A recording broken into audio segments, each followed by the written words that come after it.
Perdón, está apagado mi micrófono.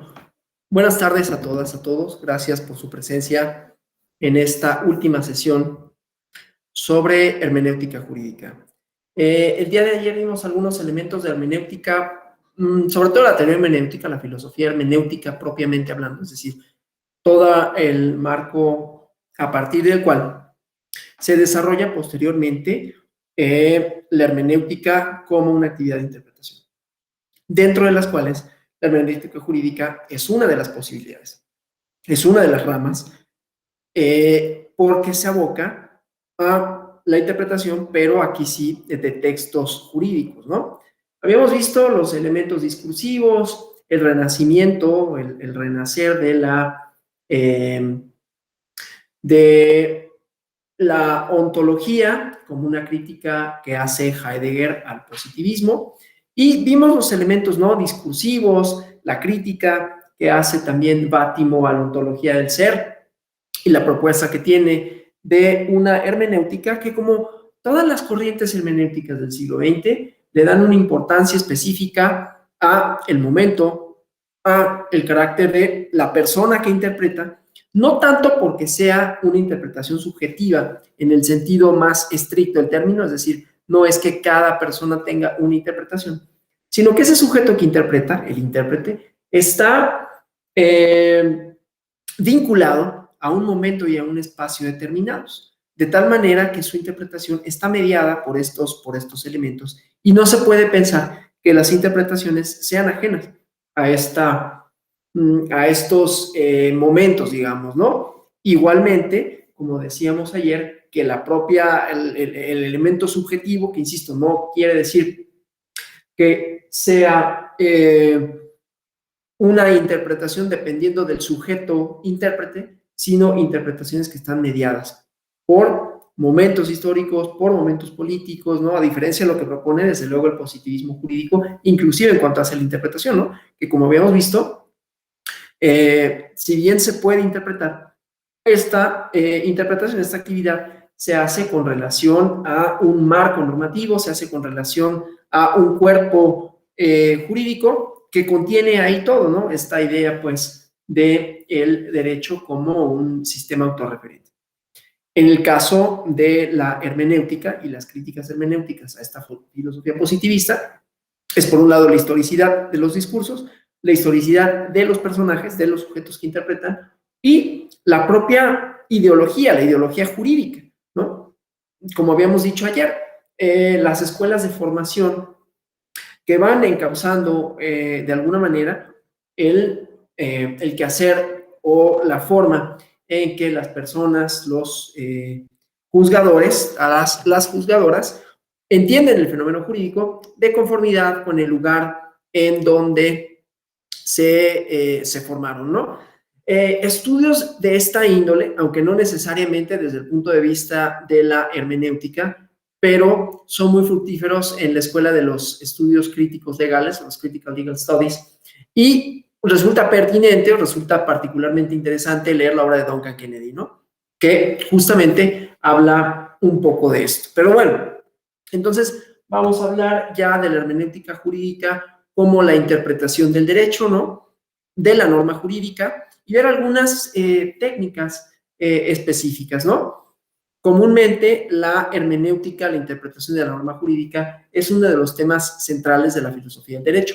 Cuando me refiero a esto, me voy a referir ya no solo o no solo en exclusiva a la filosofía hermenéutica como toda esta gama de autores, de actividades, no Gadamer, giro hermenéutico, sino propiamente a la actividad de interpretar la norma a partir de una serie de técnicas que, aunque tienen su correlato, tienen sus fundamentos en en estas otras corrientes hermenéuticas, se trata sobre todo del desarrollo propio de la hermenéutica jurídica, ¿no? Como una rama, no aparte, porque no es ajena a estos debates, pero específica dentro de, cuando decimos dentro de la filosofía del derecho, es decir, dentro de la preocupación del derecho como un sistema autorreferente y autorreferenciado, aunque la hermenéutica suponga que existen otros elementos. Aquí vamos a irlos ligando con lo que voy a ir explicando, porque veremos cómo esos otros elementos, tanto discursivos como históricos.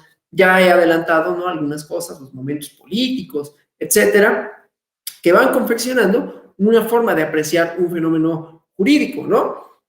Que aquí algunos de los dilemas teóricos eran si ese objeto es justamente eso, un objeto, que era el planteamiento central de la filosofía así positivista, en tanto que el objeto permanece inalterado sin que, o bueno, permanece inalterado en su relación con el sujeto.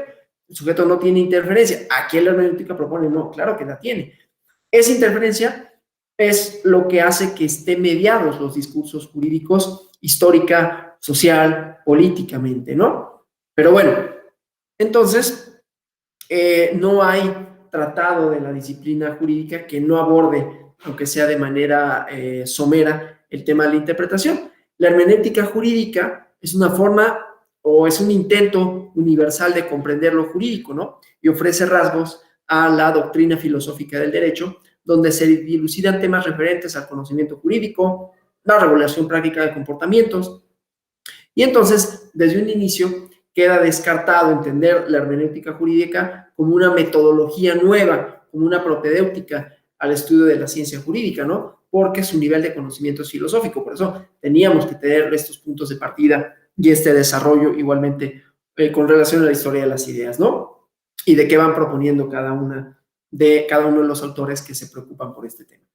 Esta naturaleza evidentemente filosófica de la hermenéutica jurídica, además de que no siempre hay una preparación multidisciplinaria en filosofía cuando se forman los profesionistas del derecho, hace que resulte importante, ¿no?, hablar de este tipo de temas, sobre todo en el marco de un diplomado en epistemología, ¿no? Entonces, la pregunta aquí más sencilla, mucho menos general, mucho menos abstracta de lo que habíamos visto en las clases anteriores, es de qué manera un profesional del derecho puede formular alegatos, puede resolver un conflicto jurídico, argumentar a favor de una causa sin que haya comprendido antes el sentido de la ley, ¿no?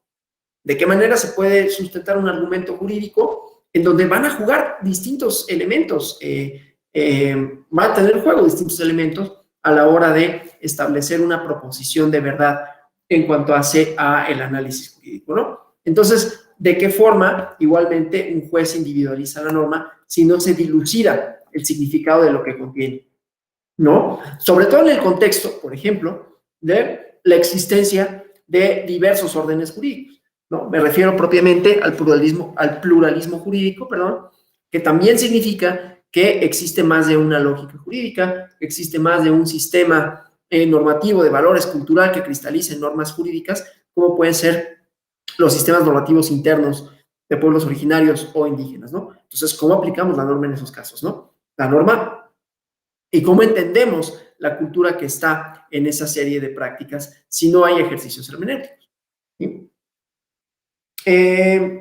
La aplicación, pues, de la norma jurídica implica un trabajo de interpretación, no solo del juzgador, de cualquier operador que tenga la intención de fundar un razonamiento que se base en el orden jurídico. De tal manera, la aplicación de una proposición jurídica tiene que estar precedida de una averiguación de qué es lo que contiene esta.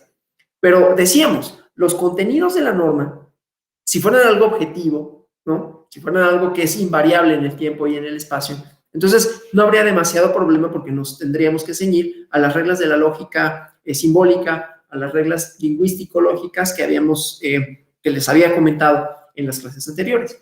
No obstante, si pensamos que es un objeto en sentido no estricto, ¿no?, pero que la norma, que los enunciados jurídicos son un objeto de estudio y que ese objeto es cambiante de conformidad con elementos exteriores al mismo, es decir, a ese objeto, entonces lo que vamos a tener es que las interpretaciones tienen diferentes, no solo diferentes posibilidades, diferentes resultados, sino que son cambiantes en el tiempo y en el espacio, ¿no? Entonces, bueno, sin dejar de lado eso, también la importancia que tiene la esencia de la hermenéutica, no solo para aplicar la norma jurídica a los casos concretos como una metodología, sino desde puntos de vista puntos de vista epistemológicos, ontológicos, que ya vimos, lógicos, argumentativos, en el marco de las exigencias de una sociedad concreta, insisto, que es cambiante, que tiene distintos discursos, que tiene distintos momentos políticos, ¿sí?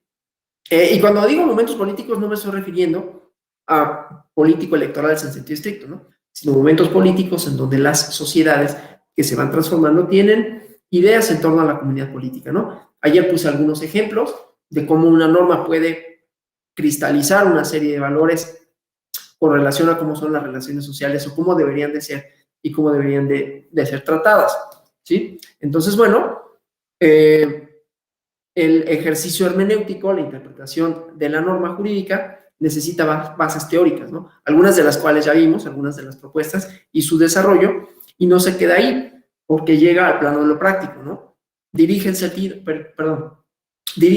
de la aplicación de la justificación de la norma y con ello se afecta directamente la esfera jurídica de las personas, de sus bienes, de sus derechos, de sus obligaciones, de su libertad y, como decía ayer, reconfigura en buena medida la esfera la esfera pública, digamos, ¿no? O las relaciones sociales. Entonces, bueno, la hermenéutica, que ya habíamos establecido cuál era su objetivo general, en el caso de la hermenéutica jurídica, es una teoría, es una metodología en donde se trata de interpretar textos y en derecho sin ser el único sujeto de interpretación, ¿no?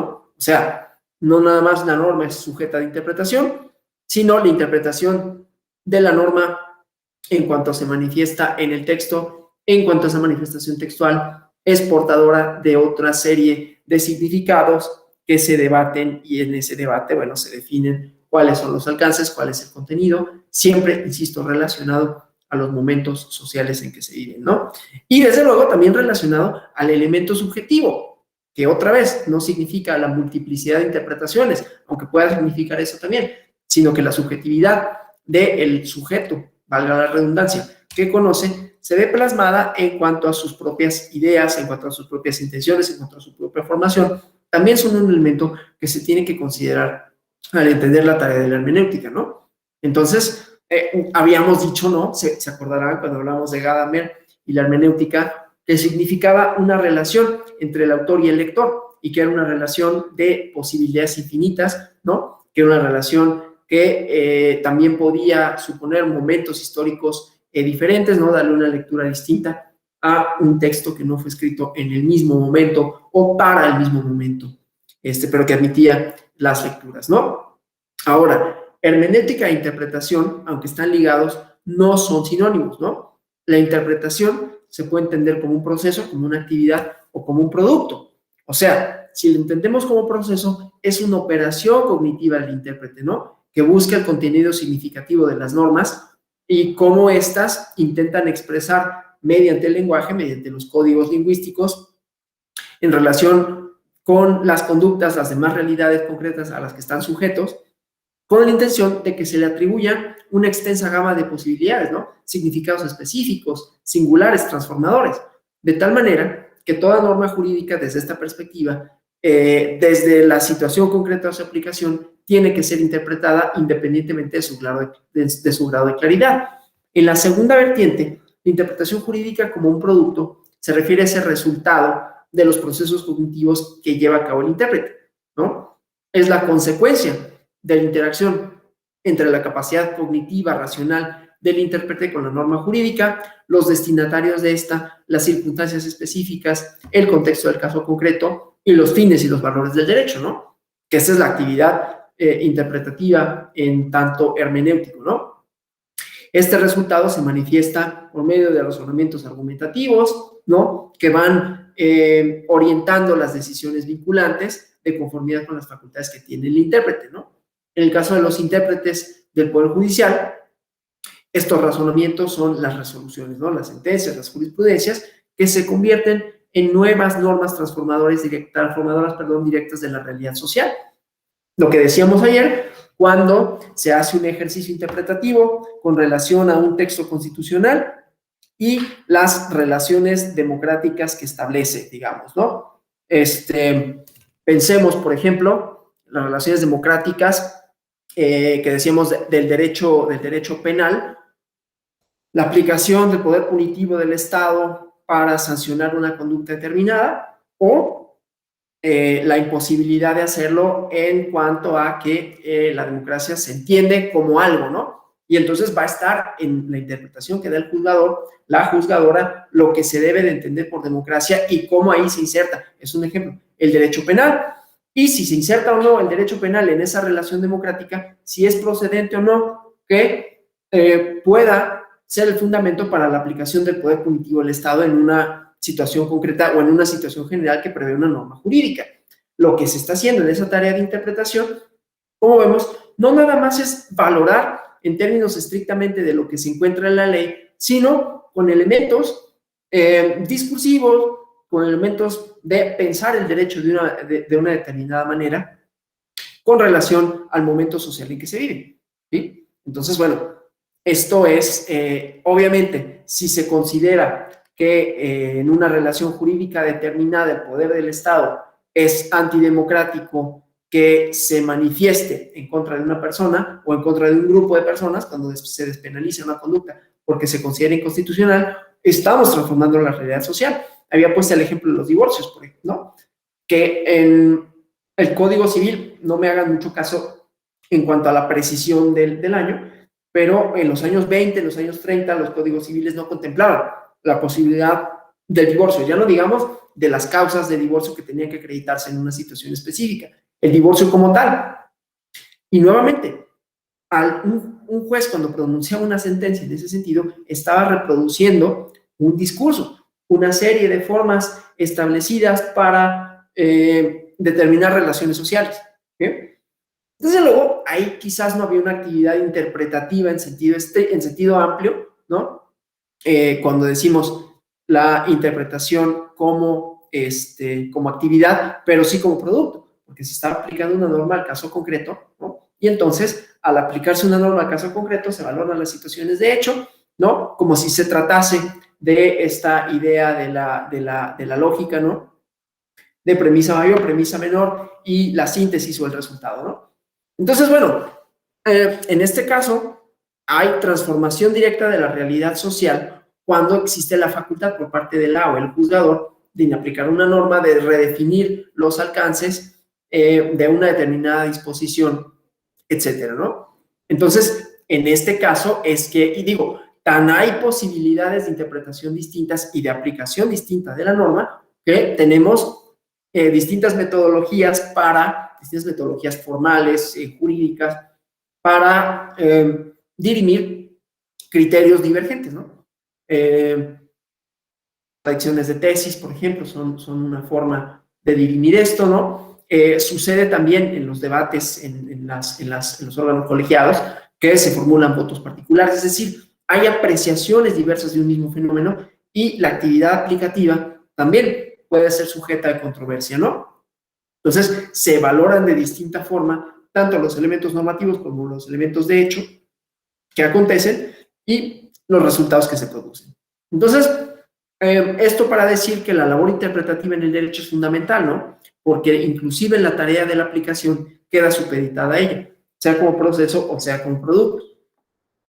La hermenéutica jurídica, en cambio, esto decíamos, interpretar no necesariamente es lo mismo que la tarea hermenéutica, porque la hermenéutica implica interpretación en sí mismo, ¿no? Estudiar, proporcionar métodos, por lo que el intérprete no únicamente comprende el sentido de la norma para su aplicación, sino la posibilidad de explicar ¿no? Cuando decimos, se redefinen los límites jurídicos, se redefinen los alcances de un concepto jurídico, y con ello se transforma también la realidad social, ¿no? Entonces, es un método íntegro que idealmente es capaz de abarcar la comprensión, la explicación de las normas jurídicas, relacionándolas siempre con los hechos, con los valores que intervienen en el derecho. O sea, llega al plano de la argumentación. Es una teoría general de la interpretación de las normas de derecho a partir de contextos específicos a los que están sujetas las conductas humanas. Y su finalidad persigue como objetivo revelar el sentido de su contenido para, principalmente, aunque no solo, aplicarlas a un caso concreto, ¿no? Y con esto llegar a una solución de conflictos. Claro, de un caso concreto que puede tener efectos generales, ¿no? Ya lo ponía con el ejemplo de la despenalización de una conducta porque se valora a la luz de el ejercicio del poder punitivo del Estado, pero puede ser otro tipo de ejemplos, a la luz del ejercicio del poder punitivo del Estado, las relaciones democráticas o no que existen en ese ejercicio, ¿no? Entonces, insisto, hay una definición y una redefinición tanto de la conducta, de sus alcances, como del papel que juega el Estado, ¿sí? Entonces, la expresión de las normas, los signos por medio de los cuales manifiestan su significación, todo esto que ya hemos visto, ¿no? El lenguaje como elemento simbólico en varios sentidos, ¿no? Signos lingüísticos, habíamos visto el problema del signo, ¿no? El día de ayer, con Bátimo, que había distinto tipo de signos, que estos signos se van relacionando entre sí. En el caso de los signos lingüísticos, bueno, van formando estos otros códigos, y los discursos y las frases, todo esto que también ya estudiamos con Gadamer y luego con Bátimo, ¿no? Entonces, bueno, estos signos por medio de los cuales la expresión de las normas manifiesta su significación, la conducta de los hombres, los fines, los valores del derecho, que son esenciales para determinar cuál es el sentido aplicativo de una norma. De tal manera que las principales características de la hermenéutica jurídica ya no van a resultar tampoco muy novedosas, porque ya hemos visto como las características fundamentales de la hermenéutica como actividad epistemológica, como actividad filosófica, es su carácter antipositivista, ¿no? Es decir, el derecho va más allá de el conjunto de normas que emanan de la función legislativa, ¿no? No es únicamente, como ya lo he comentado varias veces, un sistema autorreferente que se explique, que se contenga todo a sí mismo, sino que es una práctica social que se comprende justamente desde su interpretación, su argumentación y la aplicación futura. De tal manera también, como segundo elemento, es que la comprensión de una norma jurídica, cuando se entiende como texto, se da en relación con un contexto específico de aplicación. Por eso decíamos que los elementos contextuales... Voy a cerrar la puerta, nada más permítanme un ratito, porque estoy haciendo ruido hacia afuera.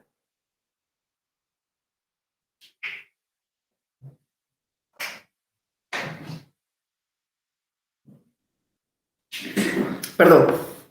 Entonces decía, comprender una norma jurídica cuando se entiende como texto, ¿no? Recordemos lo que importaba según Gadamer, según Ricoeur, entender un texto como a partir de un contexto específico, ¿no? En este caso, un contexto específico de aplicación. Es decir, que es necesario contar con experiencias, con datos previos que son dados en una realidad concreta. De tal suerte que, relacionándolo con el primer elemento, el carácter antipositivista, lo que vamos a encontrar es justamente que el sujeto sí interviene en la definición del objeto, porque este objeto, aunque parezca que está formulado en términos generales, objetivos, como se trata de aplicar ese objeto a una realidad concreta que es cambiante, entonces en la tarea de aplicación, en la tarea de entender el sentido, los alcances, el significado, tendrá una importancia específica el contexto, ¿no? Los datos que da una realidad concreta. De tal manera que comprender una norma jurídica, la comprensión de una norma jurídica, no se encuentra de forma exclusiva en su manifestación textual. No se contiene ahí todo el derecho, ¿no? Ahora, desde el punto de vista hermenéutico, la interpretación no puede verse de manera lineal, cosa que ya vimos, se acordarán del círculo hermenéutico, ¿no? Es en forma circular, justamente, ¿no? Un ciclo entre el texto normativo, los destinatarios de la norma, el contexto específico e el intérprete. Y es un ir y venir de dichos elementos, ¿no? No es nada más que comience en un lado y termine en otro, sino que es una actividad constante, ¿no? Entonces, bueno, el lenguaje, el lenguaje que se utiliza en la elaboración de la norma, o en el lenguaje que se utiliza en la elaboración de la norma, la conducta de las personas, con todo y su intencionalidad, con todo y su motivación o motivaciones, las circunstancias alrededor del caso concreto, ¿no? que expresan contenidos significativos que tienen que ser desvelados, es el objeto de la hermenéutica jurídica cuando es considerada o cuando el derecho es considerado como texto, ¿no? De tal manera que no se interpreta la materialidad de los signos. Todo esto ya tendría, ¿no?, que hacer como sentido con relación a lo que hemos visto anteriormente. No es la materialidad de los signos lo que se interpreta, es el sentido, el significado de estos, ¿no? Y otra vez, un significado con elementos contextuales, ¿no? Entonces, no se puede dejar de señalar que la necesidad de interpretar en el ámbito jurídico precisamente nace de la falta de claridad en el uso, en la manifestación del lenguaje, así como el contexto cambiante, la compleja vida humana en sociedad, su constante dinamismo y estas propias relaciones van cambiando, inclusive la naturaleza de los conceptos, ¿no? Se van discutiendo los conceptos, ¿sabes? Discutiendo, por ejemplo, el concepto democrático. El concepto democrático, su contenido, será también un elemento de valoración a la hora de entender, interpretar, definir los alcances de una norma específica, ¿no?, o de un conjunto de estas. De tal manera que en referencia concreta a las normas jurídicas, por muy cuidadosa que sea su redacción, no es infrecuente, primero, encontrar vaguedades, ¿no?, imprecisiones gramaticales. Inclusive en muchas ocasiones hay normas que son contradictorias entre sí, ¿no? Inclusive el ordenamiento jurídico en su conjunto es incapaz de abordar la totalidad de la realidad que se pretende regular, ¿no? La vida del hombre, de las sociedades, de la humanidad, perdón, de las sociedades en todos sus aspectos, están en movimiento constante, ¿no? No son estáticas. De tal manera que conforme la vida transcurre, surgen situaciones que pueden no estar contempladas por los ordenamientos jurídicos cuando estos nacen, ¿no?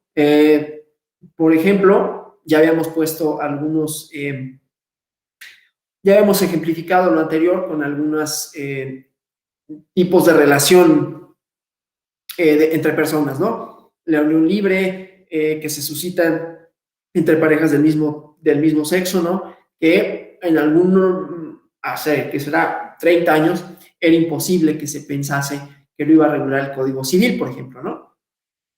Entonces, esa realidad cambiante va cambiando también los contenidos de la norma, pero también de las posibilidades de interpretación, porque decíamos, la interpretación también tiene que entender los discursos que están ahí presentes, los contextos, las características de la comunidad política a la que se refiere, ¿no? Entonces, el texto de la norma jurídica, independientemente de cuánto lo intente, nunca, bueno, no lo intenta pues el texto, ¿no?, independientemente de cuánto se intente, cuánto los legisladores intenten que el texto de la norma jurídica se valga por sí mismo para abarcar la total realidad de las situaciones a las que se pretende hacer referencia en el ejercicio aplicativo, siempre va a haber necesidad de interpretar, ¿no? Siempre va a haber necesidad de precisar casos, definiciones, etcétera, ¿no? En este respecto, el famoso autor H.L. Hart, que a los abogados les gusta mucho, dice que si en el mundo en que vivimos, si el mundo en que vivimos se caracterizara por un número finito de notas y que estas con de todas las formas en que pueden combinarse se conocieran por nosotros, podríamos formular provisiones por adelantado para toda posibilidad. Recuerden cuál era el objetivo principal del positivismo jurídico, ¿no? El positivismo jurídico, del positivismo filosófico, que después se tradujo al positivismo jurídico, era que se agotara justamente todo en un sistema normativo, que además, en el caso del positivismo filosófico, todas las situaciones futuras pudiesen ser previstas con el fundamento del descubrimiento de cuáles eran las reglas, las leyes que gobernaban a las relaciones sociales, a la sociedad misma, ¿no? Entonces, si así fuera, de acuerdo, retomando a Hart, podríamos elaborar reglas que su aplicación a los casos particulares nunca exigiera una elección nueva, ¿no? Todo podría ser conocido y entonces las reglas podrían, por adelantado, especificar soluciones para todos los problemas, ¿no? Y esto, bueno, sería ideal, dice, termina, para una teoría jurídica mecánica, ¿no? No obstante, el derecho es uno de los campos donde mejor se ve este contenido hermenéutico, ¿no? donde acercar al intérprete a la intencionalidad del texto, a la del autor, ¿sí? Recuerden esta parte de la lectura del autor y el lector, siempre es la finalidad, ¿no? La norma jurídica por sí misma no aporta mucho, sobre todo cuando se examina de manera lisa y llana, dicen los abogados, ¿no? Es el ejercicio hermenéutico, el medio por el cual el horizonte de la comprensión de la norma se amplía notablemente al ubicársela en un contexto específico. Entonces, teniendo una idea general acerca, acerca del objeto, del fin de la hermenéutica jurídica, igualmente de su naturaleza, nos interrogamos sobre quién es la persona idónea para llevar a cabo este ejercicio interpretativo. Esto es sugerente en términos epistemológicos, ¿no? En términos de la hermenéutica. Porque si ustedes recuerdan, cuando hablamos de la hermenéutica en términos generales, nunca establecimos si había alguien que era el sujeto, la persona, la mujer idónea para interpretar la norma. Simple y sencillamente se da por hecho que hay tal cosa como el ejercicio de interpretación, pero no se establece como una especificidad de acuerdo con los sujetos, porque la idea es que todos los sujetos interpretamos y que esas interpretaciones están relacionados con nuestro medio, con nuestras características, con los discursos, ¿no?, de los que somos parte, y esos son los elementos que nosotros tenemos cuando leemos una obra, cuando vemos un signo, cuando vemos una pintura, ¿no? Sobre todo las pinturas estas de arte abstracto, etcétera. Cualquier pintura, ¿no? Se puede interpretar de distintas maneras. Lo que vamos a encontrar aquí es que en el ejercicio interpretativo del derecho hay una delimitación de los sujetos que pueden o no interpretar, ¿no? Entonces, vamos a ver algunos tipos de interpretación de acuerdo con el sujeto que interpreta, ¿no? Porque la interpretación jurídica se puede clasificar atendiendo a más de un criterio, ¿no? Esta función práctica que desarrollan ciertos, que desarrollan los operadores jurídicos, porque sí, ciertos profesionales, pero bueno, los profesionales del derecho, pues, esta función práctica, este peso específico que tiene, entonces vamos a ver quién interpreta, quiénes están en posibilidades de interpretar la norma jurídica, y los alcances que esto tiene en términos epistemológicos y en términos hermenéuticos, ¿no? Como las normas jurídicas son textos especializados que se encuentran en las constituciones, en tratados internacionales, en códigos, en sentencias, en reglamentos, en contratos, en convenios, en testamentos, etcétera, tienen tecnicismos, ¿no? Además, que tienen una redacción muy particular. En muchos casos, inclusive se incorpora lenguaje especializado, ¿no? Propio de ciertos sectores de materias distintas a la jurídica, porque no se regulan cuestiones jurídicas, ¿no? Se regulan cuestiones de la vida cotidiana y de otras disciplinas. Esto, desde luego, hace que la labor interpretativa sea más compleja, la labor interpretativa de las normas. Y entonces, lo necesario es tener una noción general sobre la creación, sobre la aplicación de las normas, un contacto frecuente con la terminología, con la estructura de los textos, así como la asistencia de asesores especializados en cierta materia. Voy a poner un ejemplo para que esto no quede como muy... ahorita seguimos con esto del intérprete, ¿no? La función que llevan a cabo, algunos de ustedes habrán escuchado o habrán leído por ahí que en el caso de algunas sentencias, y lo dije hace ratito, del Tribunal Electoral del Poder Judicial de la Federación, precisan de la ayuda técnica de un perito antropólogo. Ante la existencia además de un sistema jurídico, ante la existencia de la idea de los estados plurinacionales o del pluralismo jurídico, ¿no?, que admite que hay sistemas normativos que tienen diferentes materialidades, diferentes raíces culturales, diferentes alcances, diferentes fundamentos de ser, hablando de la ontología, ¿no?, diferentes fundamentos de ser. Entonces, cuando hay un observador y relacionen esto con lo que habíamos dicho de el sujeto, objeto de conocimiento y el resultado de la interpretación de ese conocimiento o de ese hecho que produce conocimiento o produce verdades jurídicas al menos, no cuenta con los elementos suficientes para conocer por sí mismo el objeto, ¿sí? Pasa con cualquier pericial en realidad, ¿no? Cualquier pericial supone que el juzgador le son ajenos una serie de hechos, una serie de conocimientos técnicos, y para poder tomar una decisión probatoria con relación a una cuestión de hecho, necesita que se le exprese en términos técnicos una cuestión específica.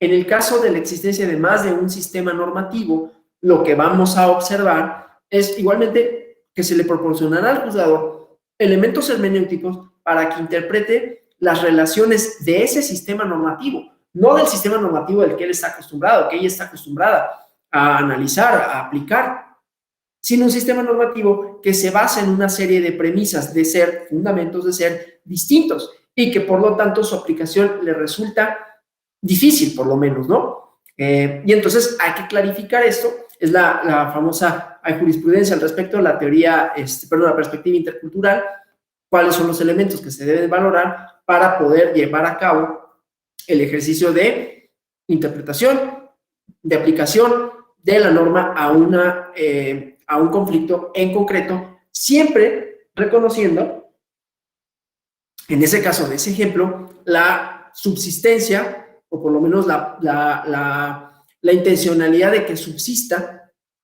el sistema normativo interno, ¿no? O sea, que el derecho positivo no se imponga, no se superponga a el derecho normativo interno. Entonces, para tener los elementos, para saber la naturaleza del conflicto, cuál es el orden normativo que no se conoce, cuáles son las prácticas culturales que dan como resultado una situación de conflicto y entonces poderla resolver de conformidad, respetando los propios acuerdos de la comunidad en específico, se cuenta con esta herramienta, ¿no?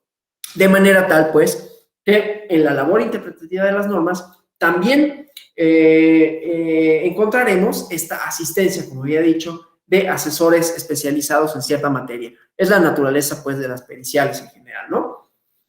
Igual, en sentido amplio, así como dijimos, para la hermenéutica en general no se requiere, no se precisa de una disciplina específica, es decir, todos los sujetos, todas las personas interpretamos, aquí si hay alguna comunicación, ya saben, ¿no? Porque luego me desconecto y entonces para evitar de ello, para evitar cualquier cuestión técnica, estoy al pendiente de los mensajes. Decía pues, así como para la filosofía, o para la hermenéutica en general, cualquier persona lo puede hacer, todas las personas interpretamos, ¿no? Ustedes están interpretando lo que yo estoy diciendo a final de cuentas, ¿no?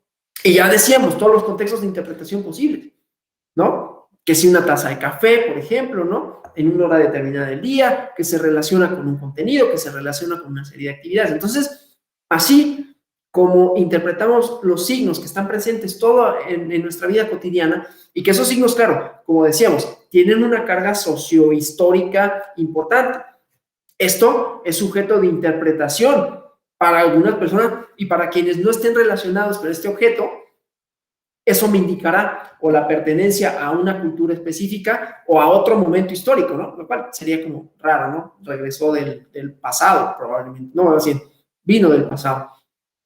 Regresó del futuro, no puede regresar del pasado, ¿verdad? Bueno, entonces, en principio cualquier persona puede tomar un texto y leerlo, ¿no? El acceso a las normas, su manifestación escrita, es un derecho que consagra en ellos mismos, ¿no? Su publicación, la publicación de la norma, es un requisito formal para la existencia, para la validez de la norma jurídica. Pero para que la interpretación cobre fuerza argumentativa, para que tenga peso específico, para que llegue a su fin cabalmente, se necesita de razonamiento, de conocimiento jurídico, que es lo que ofrece la preparación previa, ¿no? El conocimiento jurídico, la experiencia, el contacto directo con este tipo de textos, ¿no? Pero también con los otros principios que forman parte del derecho, ¿no? Porque estamos haciendo, decíamos, una labor que no es meramente mecánica, bastaría saber lógica y cualquiera que supiese lógica podría llevar a cabo esta labor. Al no ser así, se requiere, como se requieren otros elementos valorativos, discursivos, es que también se hace necesario que se tengan una serie de conocimientos técnicos previos, ¿no? De tal manera es que se considera en general a el jurista como la persona idónea que devela el contenido específico de las normas jurídicas, ¿no? Y así lo reconoce en general la sociedad, ¿no? Por eso es que se le otorga es que es simbólico, ¿no? O sea, el reconocimiento que se le da a la o el juzgador, ayer hablábamos, ¿no? De que las condiciones físicas de una persona no hacen visibles por sí mismas la naturaleza de una actividad que igualmente tiene significados compartidos, atribuidos, y que son esos significados, esos signos, los que nos hacen colocarle a una persona unos ciertos saberes, claro, la preparación, pero también una serie de formas, ¿no? Inclusive formas lingüísticas. De manera tal que es ahí donde se reconoce al jurista como el intérprete por excelencia de la norma jurídica, ¿no? Y es necesario decir que la interpretación varía de acuerdo con la posición de este profesional, ¿no? O sea, la función que desempeñen en la sociedad. Entonces, por un lado, vamos a encontrar que dependiendo de los intereses que se defiendan, de los intereses que se representen, o inclusive de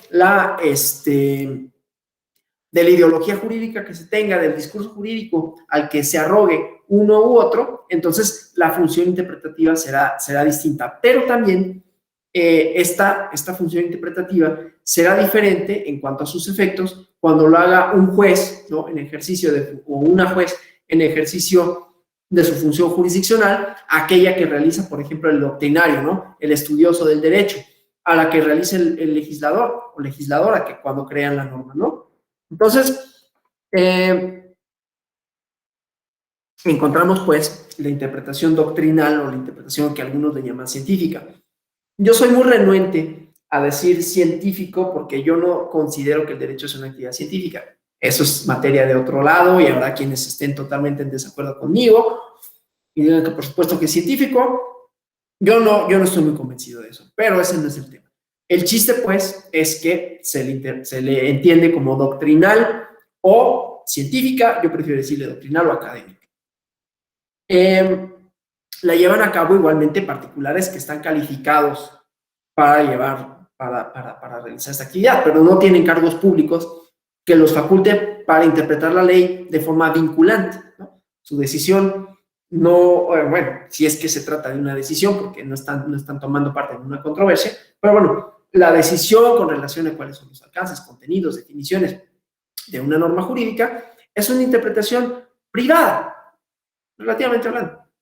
Tiene efectos públicos, ¿no? O sea, tiene efectos porque hay personas que aprenden, ¿no? En aulas académicas de estas personas, inclusive pueden, estoy cuidando que no haga demasiado ruido, porque lo que se escucha sobre todo es el eco que estoy haciendo yo, menos que esté yo perturbando al resto de los compañeros que están aquí en la oficina. Nos tocó venir a la oficina y entonces eso complica un poquito a la hora de hablar, sobre todo porque no soy alguien que hable particularmente bajito, ¿no? Mucho menos dando una clase. En fin, entonces, aunque podría pensarse como una interpretación privada, también tiene efectos públicos. En lo que me refiero, ¿no? Lo que nos haya dicho un determinado profesor en un aula puede, en buena medida, significar la forma en que nosotros entendemos un fenómeno jurídico y después se fue la luz. Sí, se me va a desconectar el internet y con ello, a ver, déjenme ver. No. No sé si todavía me vean porque no tenemos electricidad. Sí. Todavía, bueno, Sí, okay. voy a, ya, problema resuelto. Qué bueno, perdón, es que como se fue la electricidad, entonces supuse que se iba a desconectar también el internet, pero no fue el caso. Entonces, perdón, seguíamos, ¿no? Entonces decía, puede tener efectos públicos, puede tener efectos porque todas las y los juzgadores pues se formaron en alguna universidad, ¿no? Es ahí donde aprendieron su criterio jurídico. Y si dijimos, como hemos dicho en las clases anteriores, que el derecho es parte de discursos, pues ¿dónde se aprenden estos discursos? ¿Dónde se reproducen? Bueno, se reproducen en las sentencias, se reproducen en las demandas, pero también se forman en las aulas, ¿no? Somos portadores también, de alguna manera, aunque sea para criticar, ¿no? En esta idea de interpretar, de responder, ¿no? De esto que habíamos dicho de que los intérpretes de hermeneutas, los lectores de los textos, no son sujetos pasivos, también se pueden oponer a lo que leen, ¿no? Pero finalmente portamos un discurso jurídico, y ese discurso jurídico lo fuimos confeccionando con base a nuestra posición social, si quieren, con base a la formación que recibimos en la universidad o en oposición a la misma, etcétera. Pero entonces, esta interpretación privada sí tiene efectos públicos y podríamos considerarla, pues, doctrinal, académica, o para quienes sostengan que el derecho es tal cosa como una ciencia, que no es, según yo, científica, ¿no? Entonces, bueno, comúnmente el sentido, la valía de esta interpretación es sobre todo orientadora, ¿no? Da luz a el juez a veces en la búsqueda de la aplicación de la norma en un momento cuando se encuentra o cuando encuentra complicaciones en el ejercicio de las funciones, ¿no? Cuando esta o este juzgador escucha los alegatos, ¿no? De las abogadas dentro de una litis, estos previamente interpretaron el sentido de la norma aplicable al caso, ¿no? Y exponen ante la o el juzgador cuál es el sentido que ellos le dieron, ¿no? Por el medio de estos razonamientos van a orientar la decisión de la o el juzgador a favor de la causa del cliente, ¿no? Y en muchas medidas podemos recurrir a una interpretación doctrinal, o se está recurriendo a una interpretación doctrinal, ¿no? Otro uso común de esta interpretación doctrinal es la de los profesores, ¿no? Cuando explican a los estudiantes el contenido de una norma, en una asignatura o de una figura, y entonces dijeron, bueno, para hacer una interpretación de la misma, tal autor considera que esto, ¿no? Entonces, en general, este tipo de interpretación se consulta en las obras de carácter dogmático, ¿no? De los doctrinarios que estudian el derecho de forma académica, ¿no? Otra vez, y que es retomada tanto por abogados, profesores, alumnos, jueces, cuando buscan orientarse sobre el sentido que tiene una norma cuando ejercen sus funciones, ¿no? Está también la interpretación legislativa o auténtica. Este tipo de interpretación, lo que pasa es que la interpretación auténtica para mí es más bien la jurisdiccional, porque es la que tiene todos los efectos, ¿no? Sobre todo en el entendido de las facultades que se le confieren al juez constitucional de poder invalidar la norma, ¿no? De manera tal que si yo no, pues, pero un juez constitucional puede invalidar una norma por considerarla inconstitucional, esa es la interpretación auténtica, ¿no? Porque es la que revela el sentido verdadero en términos democráticos, no el sentido verdadero en cuanto a la intención del legislador. Pero bueno, la interpretación legislativa justamente es aquella a la que nos referimos cuando hablamos de la voluntad legislativa, ¿no? Es la interpretación del propio autor de la norma jurídica, ¿no? Obviamente también, dado el cargo que ejerce el intérprete, es oficial, es pública, ¿no? Y tiene efectos públicos igualmente. Y por lo común se trata sobre el alcance, sobre el sentido de la ley, que se interpreta mediante otra ley secundaria, ¿no? Y esto lo encontramos en distintos códigos, ¿no? Cuando dicen en la primera parte, ¿no? Definiciones. Se entenderá o para efectos de esta ley se entiende por persona, y hay una definición.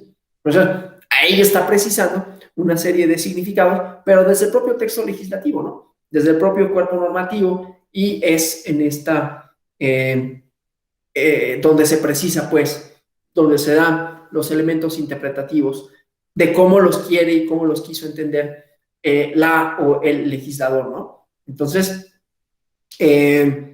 la finalidad de este tipo de interpretación es brindar claridad sobre cómo debe de aplicarse una norma correspondiente o cómo debe de entenderse una figura o una definición, ¿no? Bueno, entonces, eso en cuanto a la perspectiva de la interpretación legislativa. Y desde esta perspectiva, ¿no? Esta interpretación pondera una visión de la función judicial como aplicativa, no interpretativa de las leyes. Por eso yo decía, bueno, A mí me parece que la interpretación auténtica será el juez constitucional cuando declare válida o inválida una norma, porque es la que va a prevalecer, ¿no? Para todos los efectos. De manera tal que si nosotros considerásemos, como en el pasado paradigma, que la ley es sobre todo la emanación de la voluntad del órgano soberano, ¿no? Del legislativo, entonces pensaríamos que esta es la interpretación auténtica, ¿no? Porque la judicatura, los poderes judiciales únicamente aplican la norma, no la interpretan.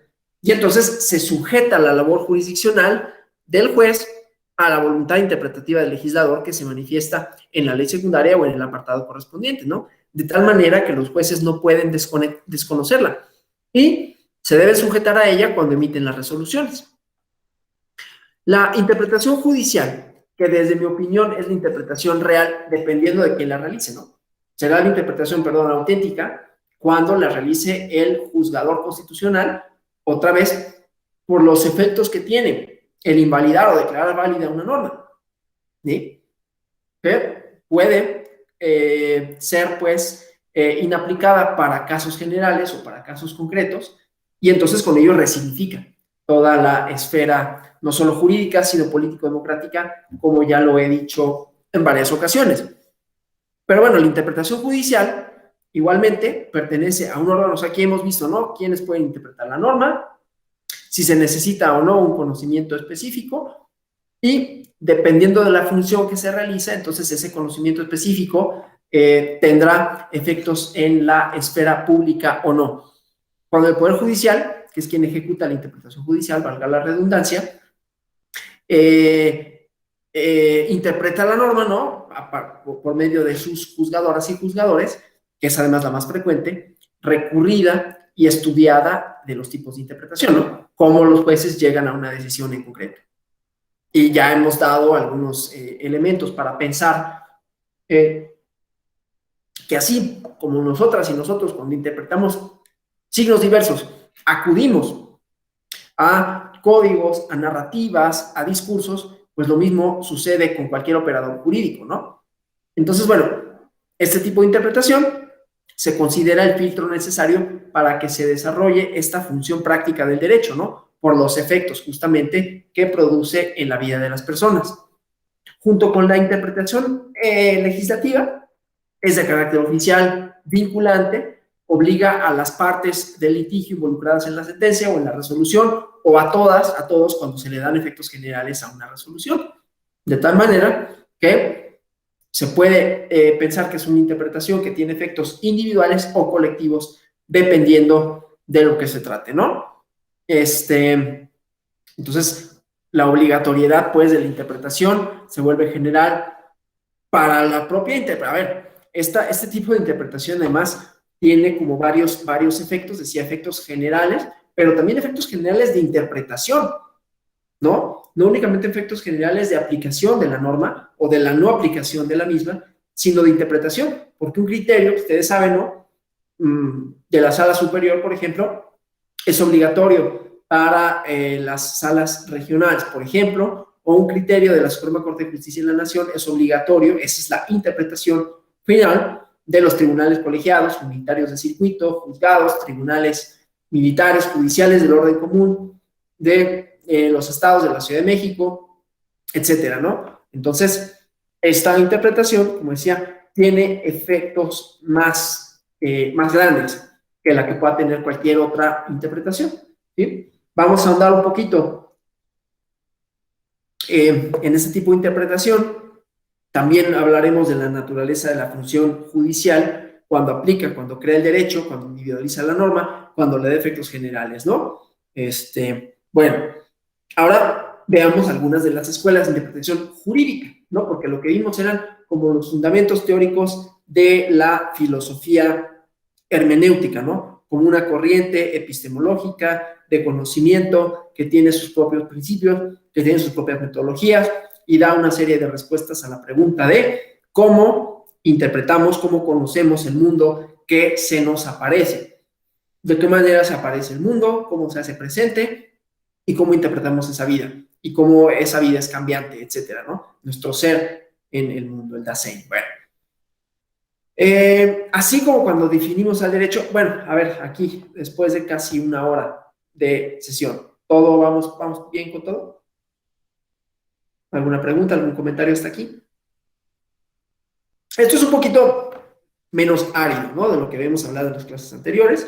Tiene como más ligas inmediatas con el quehacer jurídico. Entonces, supongo que también eso genera como un poquito menos de dudas, ¿no? Pero a lo mejor generará al final más comentarios o más opiniones. Espero que así sea. En fin, así como cuando definimos al derecho, los métodos hermenéuticos son varios, ¿no? Los métodos hermenéuticos jurídicos. Vimos varios autores, ¿no? Que proponían una forma específica de aproximarse a los fenómenos, de entenderlos, ¿sí? Como narración, como discurso, como palabra, como signo, y cada uno de esos va a definir una metodología, ¿no? Si es un signo, entonces se debe de entender de una manera determinada. Si es un discurso, también, si es una narrativa, ¿no? Entonces lo que hacemos al interpretar es también establecer una narrativa, etcétera, etcétera. Bueno, entonces las diferencias de los métodos hermenéuticos son distintas también, ¿no? Y la influencia de las doctrinas que tienen los autores, la concepción que tengan sobre el derecho, el sentido de la norma jurídica. Entonces, también ahí vamos a tener como diferentes posibilidades, ¿no? Y hay escuelas hermenéuticas, ¿no? Que clasifican, que estudian y que definen una serie de características para el fenómeno jurídico y las herramientas de interpretación. No vamos a agotar, obviamente, los métodos, ¿no? Por los cuales se llega a descubrir el sentido de la norma, sea gramatical, lógico, sistemático, filológico, histórico, analítico, teleológico, sociológico, sino voy a exponer algunas de las tesis de las escuelas que tienen algunas características generales para que tengamos un panorama amplio, general, y que entonces podamos hacer un análisis profundo de los métodos en particular. ¿Por qué no me dijeron que no había compartido la presentación? Discúlpenme, por favor.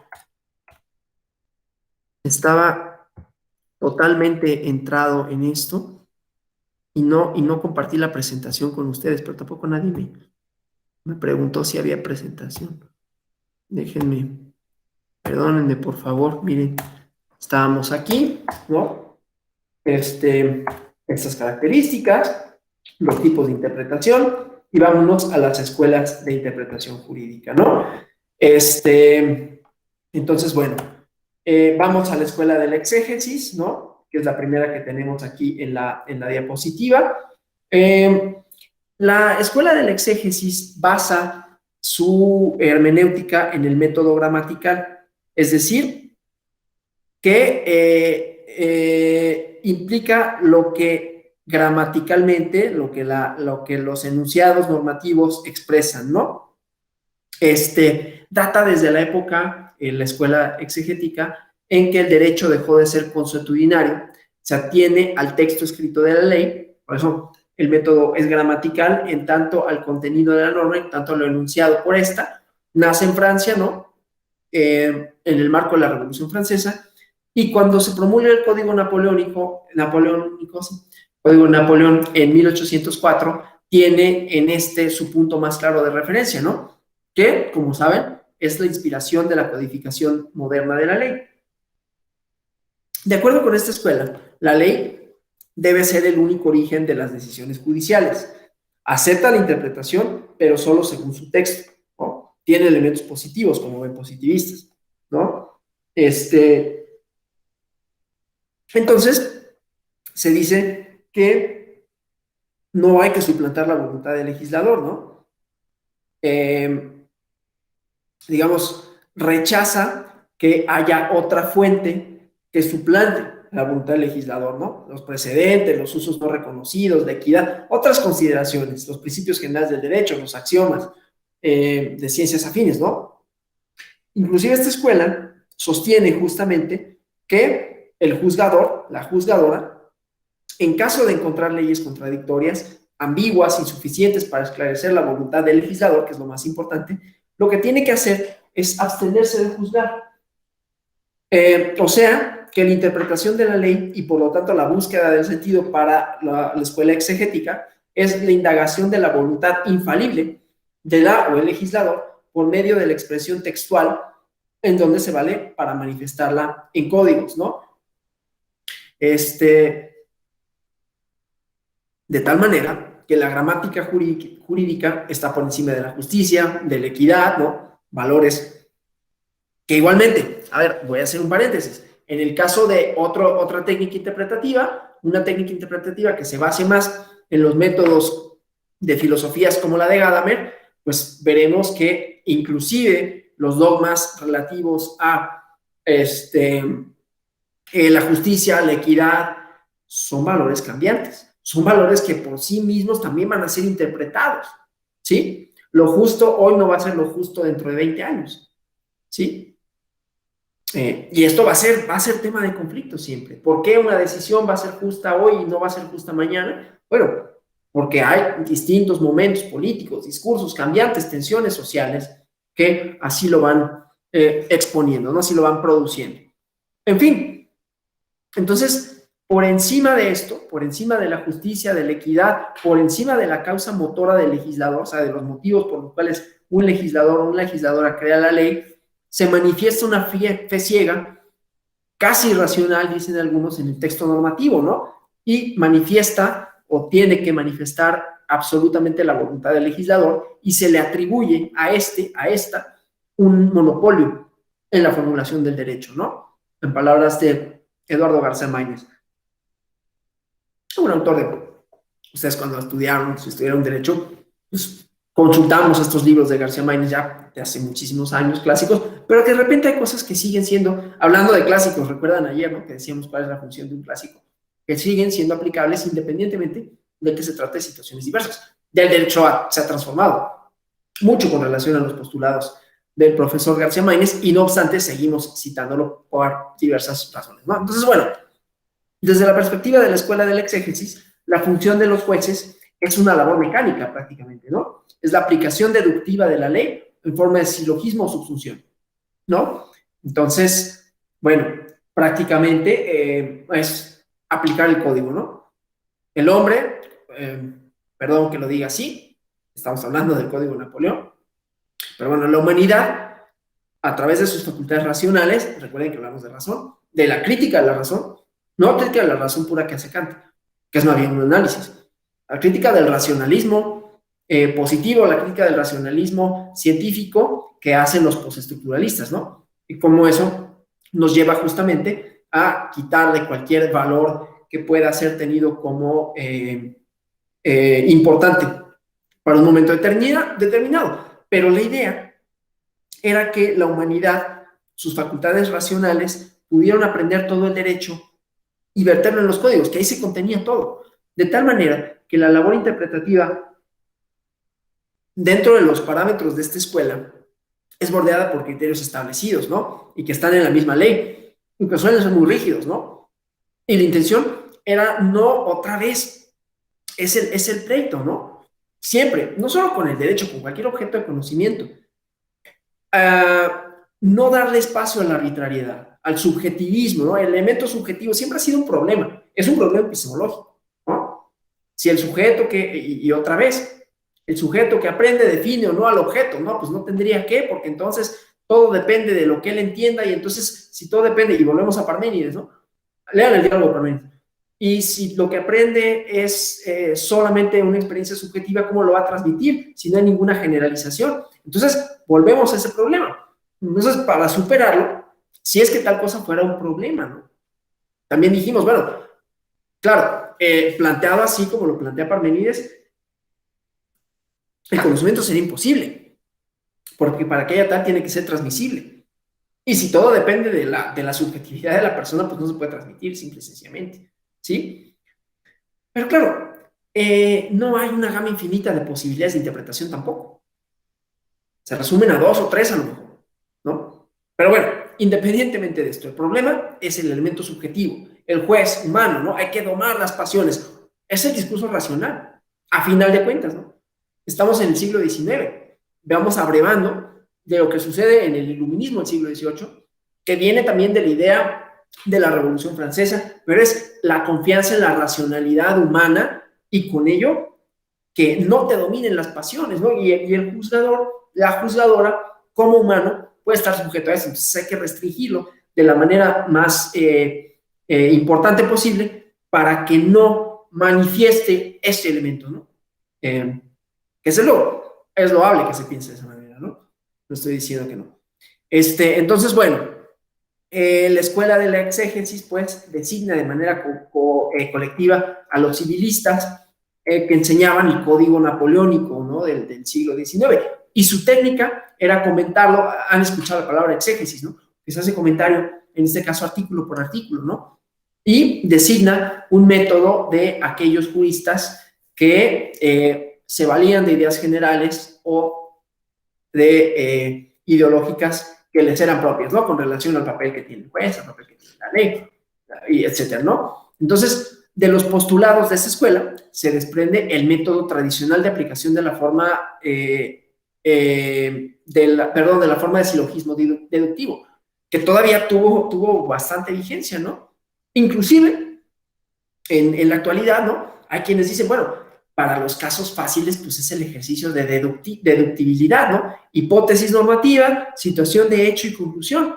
Si no hay necesidad, hago eso simplemente, ¿no? Ya viene después la teoría principialista, que nos dice que hay otra serie de elementos, pero en muchos casos, pues es este ejercicio de subsunción, ¿no? Entonces, bueno, esta escuela, pues, tiene sus propias características, sus finalidades y su propia influencia que sigue siendo, ¿no? Ahora vamos a ver lo que propone al respecto de la escuela histórica, que nace en Alemania, ¿no? Su autor, su fundador, no me acuerdo, se apellida Hugo, pero el más conocido es Carl von Savigny, ¿no? Que es conocido por los estudios romanistas, ¿no? Y sostiene que el derecho a esta escuela, en un primer momento, esencialmente, es una expresión espontánea de las costumbres, de las convicciones de un pueblo determinado, ¿no? Que se enmarcan en las condiciones históricas del momento. Posteriormente se formaliza en la actividad legislativa, pero no de manera arbitraria, sino por las costumbres, por las convicciones, ¿no? Esa escuela es bien interesante y tiene, que no es necesariamente, lo que voy a decir, no es necesariamente alguien que se adscriba a esta escuela, sino que los historiadores del derecho hacen algo parecido, ¿no? Hay un estudioso, a mí me gusta mucho, que se llama Samuel Moyn, que no es, insisto, porque él no es jurista, pero hace historia del derecho y justamente parten de una premisa parecida, ¿no? Que la norma jurídica cristaliza momentos sociales, es una expresión de momentos sociales específicos que se basa en las costumbres, en las convicciones del momento, ¿no? Hay muchos historiadores que hacen, insisto, no solo historia del derecho, historia de relaciones sociales, historia social, Eric Hobsbawm y P. Thompson, ¿no? Tratan el fenómeno jurídico de esta manera. O sea, también desde fuera del derecho, insisto, esta no es una interpretación del contenido y alcances de la norma jurídica, sino una explicación histórica de su surgimiento, pero que tiene esta relación. En fin, de acuerdo con Carl von Savigny, si es que lo estoy pronunciando correctamente, la interpretación de la ley es un procedimiento para reconstruir el pensamiento histórico colectivo del pueblo que la contiene, ¿no? Entiende que la ley aplicada en el presente tuvo su origen en un momento histórico del pasado.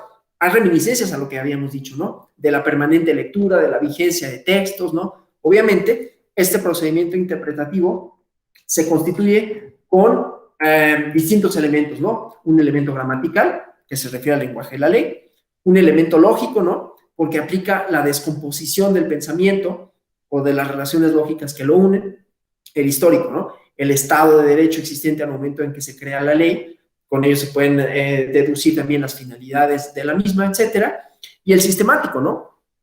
El lazo que une instituciones, normas jurídicas en una unidad más grande, ¿no? Entonces, resulta fundamental, dentro de este proceso interpretativo, considerar estos elementos, ¿no? Como mencioné, gramatical, el lenguaje de la ley, lógico, porque hay un análisis sistemático del pensamiento, de las relaciones lógicas entre una proposición y otra, el histórico, ¿no? y el sistemático, que une lo anterior, ¿no? Entonces, para esta escuela, una auténtica interpretación no puede desconocer la evolución histórica de la norma, ¿no? Ni del sistema jurídico de donde proviene. De tal manera que para descubrir el sentido, es sumamente útil hacer análisis de toda la legislación, de los motivos concretos que la originaron, ¿no? Y entonces, aquí se acuden a diferentes fuentes, ¿no? Se puede acudir a las exposiciones de motivos, al debate legislativo, pero no solo eso, ¿no? No es que la ley y que la legislación contenga todo el derecho, porque hay momentos históricos, sociales específicos para los cuales se legisla, ¿no? O dentro de los cuales se legisla. Entonces, para esta escuela, la ley tiene una vida propia, independiente de las funciones del Estado, ¿sí? Bueno, está bien. Y entonces, desde luego está incluida la legislativa, ¿no? Que formalizan a la ley, que la protegen. Y de tal suerte, quien interpreta debe considerar la ley como un prototipo cuyo contenido debe ser llenado según necesidades históricas de cada lugar, ¿no? Entonces, interpretar o la interpretación, de acuerdo con esta escuela, será darle el sentido que mejor se adapte a las necesidades del momento, contrariamente a la escuela del exégesis, ¿no? Esta escuela deja abierto un abanico de posibilidades, una libertad a la función jurisdiccional. Este modelo interpretativo también es utilizado frecuentemente en la jurisprudencia, ¿no? Cuando la ley no contempla una solución a casos concretos surgidos posteriormente al momento de ser creados, pero hacer o llevar a cabo un uso metodológico de este modelo, ¿no? Como sistema general de interpretación dentro de un sistema jurídico, pues también abre un margen para que haya, otra vez, o sea, la preocupación es real, ¿no? De la arbitrariedad, la subjetividad, y podría suponer caer en una equivocidad absoluta de interpretaciones, ¿no? Entonces, hay requisitos de formulación para la formulación de este método histórico, ¿no? A mí me parece que es una escuela que tiene muchos aciertos, que tiene muchos méritos, ¿no?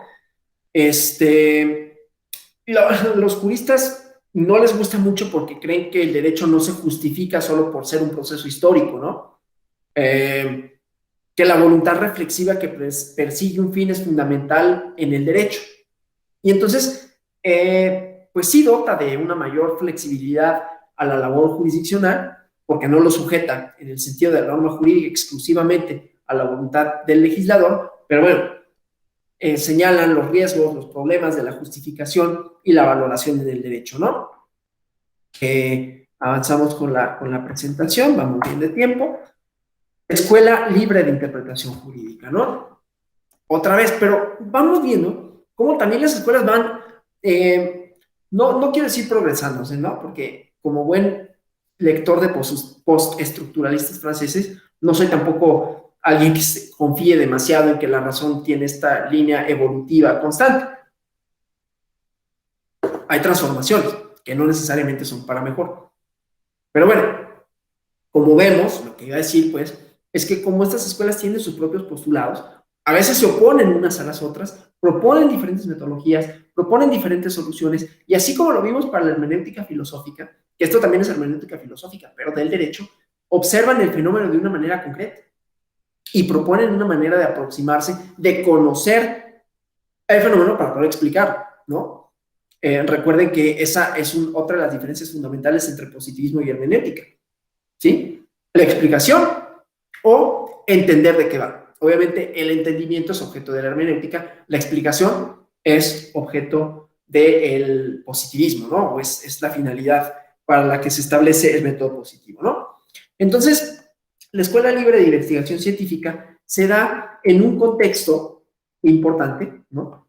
Son discursos, son ideologías, son proposiciones, y había una crisis exegética, ¿no? Había una plenitud hermenéutica autónoma de la ley escrita que se supone que comprendía todos los elementos necesarios en la solución de cualquier situación jurídica que se presentara, y donde la labor interpretativa de los juristas se reducía a la aplicación de la norma, ya dijimos, ¿no? Apegándola al método tradicional en forma del silogismo deductivo, ¿no? Y entonces, se publica una obra, ahorita se me olvidó el nombre, hoy tengo problemas con los nombres de los autores, pero bueno, el libro se llama, no tengo mi acuerdo.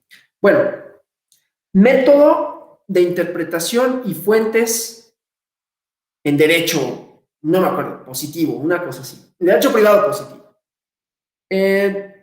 Lo que se preocupa este autor, Jenny, creo que se apellida Jenny, Geny, él está preocupado por la labor del jurista práctico, ¿no?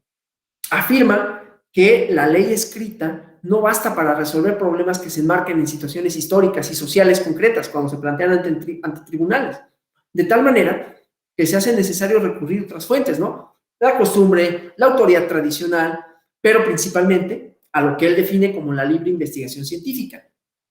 Este autor francés, más que proponer un principio lógico que se contenga en la codificación, piensa que la ley es una manifestación de una voluntad consciente y que desde esta perspectiva trata de responder de interrogante por el propósito del legislador. Y para tal fin es necesario investigar no únicamente el sentido semántico de las palabras que integran los códigos, sino las realidades sociales concretas en donde se busca que la ley produzca los efectos pretendidos por el autor. Otra vez, relación lector-autor, ¿no?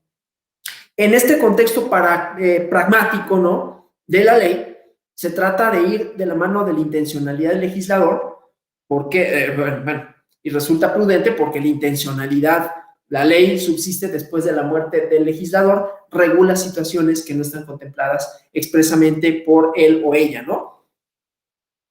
Este panorama pone pues al intérprete ante una posibilidad de hacer un ejercicio hermenéutico que exceda las fórmulas generales, las fórmulas legales que fueron incapaces de dar una respuesta a casos concretos, o cuando los criterios jurisprudenciales, doctrinales, los precedentes, la costumbre, le dan varias posibles soluciones, ¿no? Entonces, frente a este horizonte, el juez, la juez, echa mano de la libre investigación científica, ¿no?, que va a ser la guía para la decisión que vaya a tomar.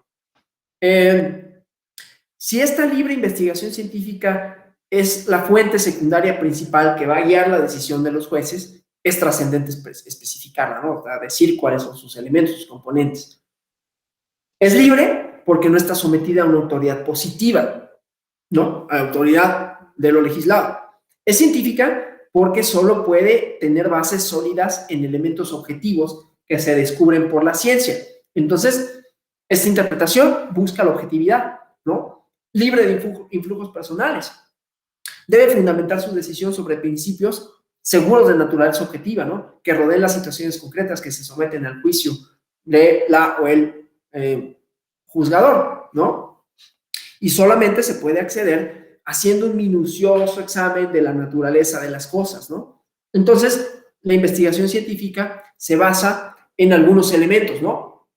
Los datos previos o los datos reales, las condiciones de hecho que enmarcan la vida humana y que se perciben por los sentidos como realidades físicas, psicológicas, hábitos sociales, tradiciones, ¿no? Datos previos al contenido de la norma, ¿no? ¿Cuál es la realidad anterior a la actividad de interpretación? Datos históricos, ¿no? Hechos producto de la condición dinámica de la vida humana que igualmente determinan condiciones sociales concretas en tiempos y momentos, en tiempos y lugares específicos, ¿no? En tiempos y espacios específicos. Volvemos a la idea de la temporalidad o de la espacio-temporalidad, ¿no? Igualmente. Que habíamos visto en Bátimo y en algunos otros. Los datos o principios racionales, conjunto de prerrogativas igualmente racionales. Volvemos, como ven, tienen como varios componentes, ¿no? Porque aquí se trata fundamentalmente de una actividad que se piensa que es racional. O sea, la crítica que hace Bátimo al final y que vimos ayer, pues bueno, si se supone que el derecho tiene una racionalidad, hay autores fuera del derecho, por cierto, que cuestionan la racionalidad del derecho, ¿no? A veces Habermas, Luhmann, Unger, ellos hacen una crítica justamente a la racionalidad. Bueno, Habermas, ¿no? No piensa que no tenga una racionalidad, pero hay muchos autores que sí. En fin, hay una preocupación por la racionalidad de la norma y de su interpretación, ¿no? Entonces, aquí vamos a poner en cuestión los otros postulados de otros autores que no están pensando en la norma jurídica, están pensando en la racionalidad del humano, ¿no? De la persona, de las y los individuos como una facultad para conocer, ¿no? Ya hablamos ayer de Nietzsche, hablamos ayer de Heidegger y de cómo el elemento no racional también juega a la hora de interpretar. Aquí no, porque estamos tratando de enmarcarlo, por lo menos estos autores, lo enmarcan como una actividad necesariamente racional, ¿no? Necesariamente tendrá que tener una, es la propuesta, pues, habrá quien lo refute y me gustan mucho los que lo refutan, pero bueno, principios, fundamentos, objetivos racionales, prerrogativas racionales, universales, inmutables. Yo nunca estoy muy seguro cuando me dicen inmutable, porque pues toda realidad social es cambiante, pero bueno, que son propias de la condición natural humana, ¿no? Y estamos ahí, la idea de justicia, pero la idea de justicia es cambiante, salvo que ustedes tengan una opinión diferente, ¿no? El respeto a la vida, el reconocimiento de la libertad, pues sí, pero si nosotros leemos a los liberales, es más, si leemos a algunos textos sobre el liberalismo, vamos a encontrar muchas definiciones de libertad, ¿no? Libertad según Hobbes, que significa una cosa, que es una cuestión de utilidad, ¿cómo se llama? De racionalidad instrumental, ¿no? Vamos a encontrar otra racionalidad en Sócrates y en Kant, y así sucesivamente. Entonces, es difícil tener como verdades inmutables, pero bueno, hay una justificación racional, hay un ideal de justicia, pero es cambiante, ¿sí? Etcétera. Nada más lo menciono de esta manera, porque es problemático cuando se trata de hablar de los fundamentos racionales de una actividad humana. Si cuestionamos que las actividades humanas sean siempre racionales, ¿no? Y bueno, datos ideales, ¿no? Igualmente, aspiraciones que dirigen las relaciones humanas, incluidas las jurídicas, ¿no? Entonces, que también son cambiantes dependiendo del momento y del lugar. Estos elementos son el objeto de la libre investigación científica, ¿no? Y son a partir de estos que el juez lleva a cabo su actividad creadora. La interpretación es una actividad creadora. Otra vez tenemos resonancia con lo que habíamos dicho anteriormente, ¿no? Voy a avanzar en la presentación para ver.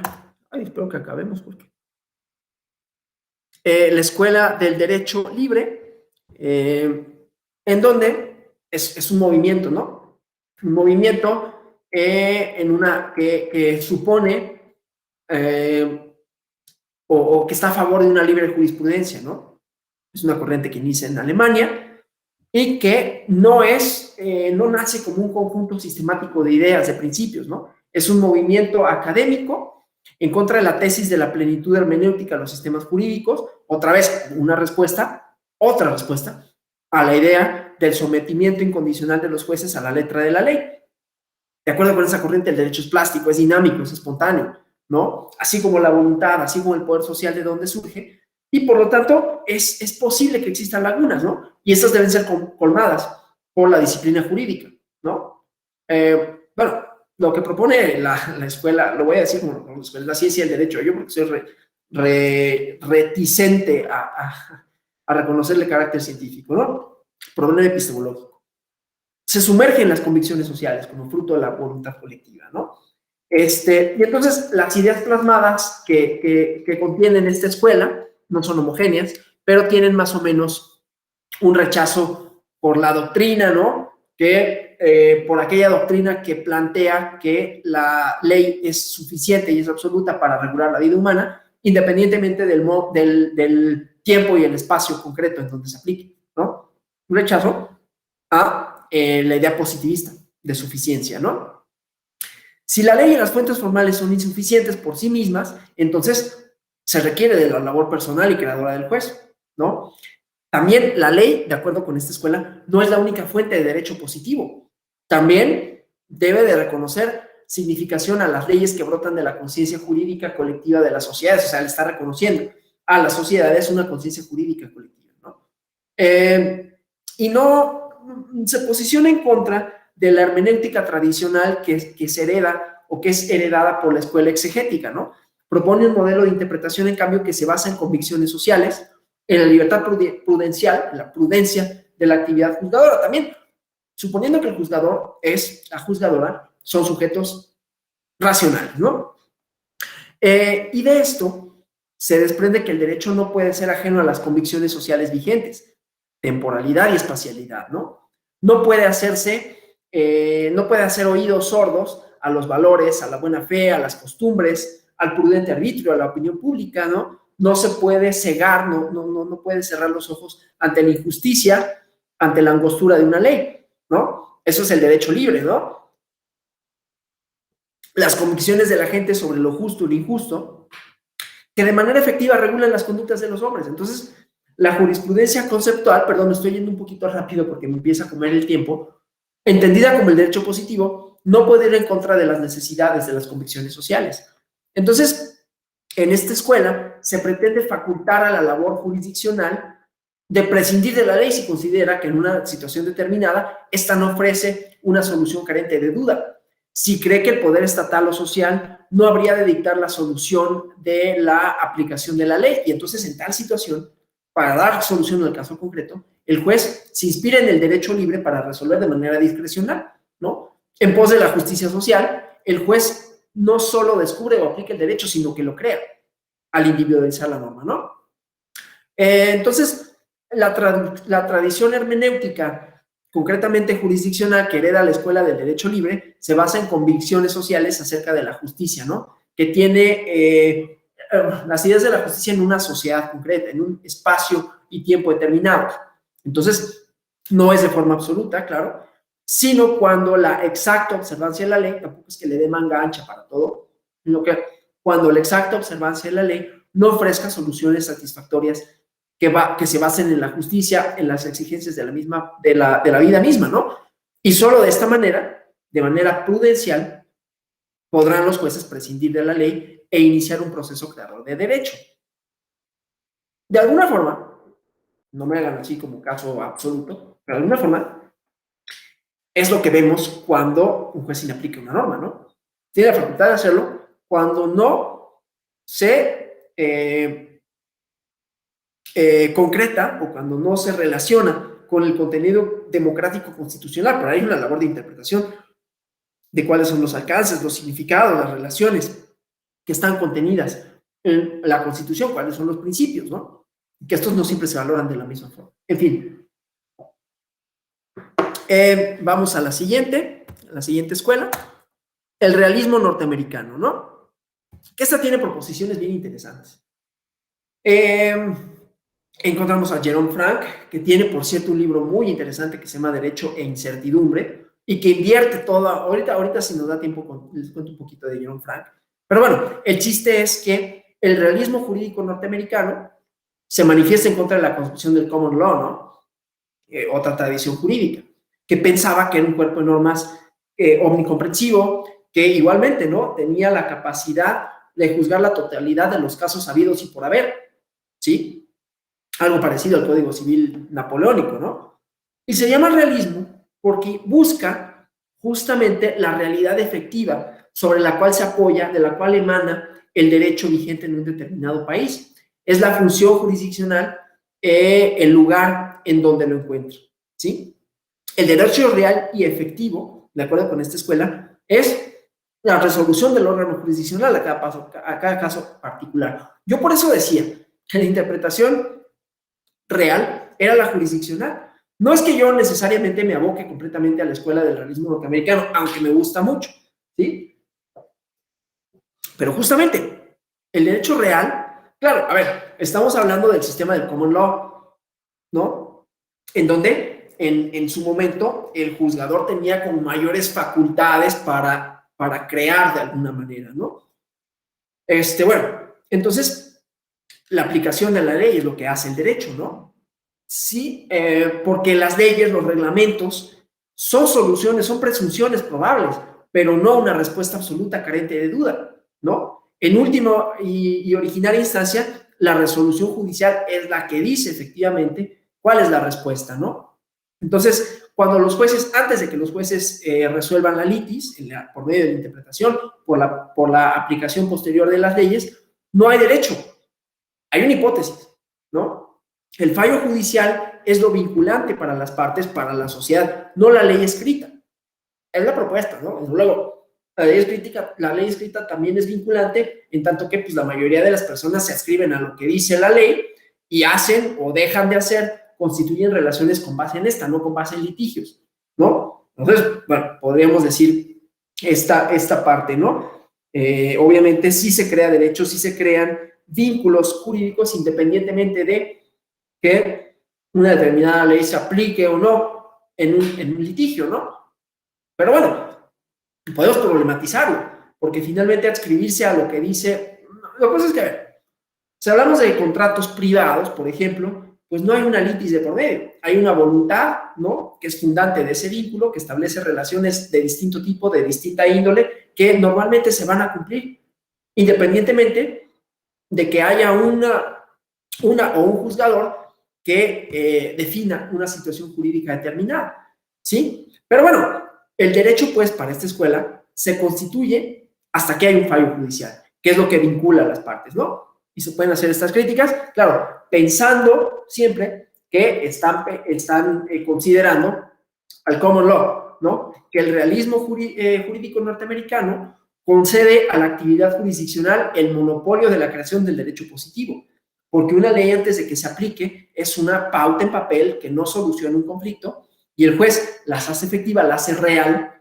¿no?, por medio de sus decisiones que están más allá de los límites de la lógica formal, ¿sí? Entonces, este movimiento realista pues hace una crítica muy interesante a la concepción mecánica de la función judicial del silogismo, ¿sí? Entonces, bueno,